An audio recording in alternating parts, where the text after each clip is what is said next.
Live mula sa USA News Center, ito ang Junior News Patrol. Kasama si Joshua Picantor. Magandang araw, Pilipinas!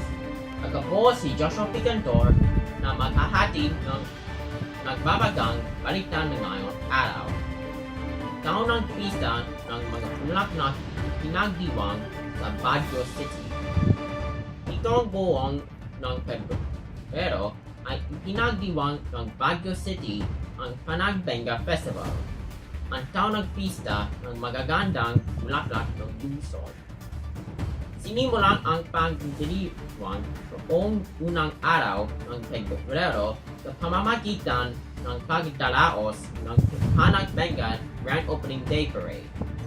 Ang parada ay tinampukan ng mga nagagandahan mga flows sa ginamitan ng makukulay na bulaklak bilang mga dekorasyon. Ibinida rin ng mga mamamayan ng bago ang mga folk dances ni Cordillera Region sa pamamagitan ng street dance parade. Bukod sa mga parada ay nagkaroon pa ng iba't ibang mga program na nagtampok ng kultura at produkto ng Baguio City. Ako po muli si Joshua Picantor para sa Junior News Patrol. Magbabalik ang Junior News Patrol makalipas ang ilang oras. Maraming salamat po.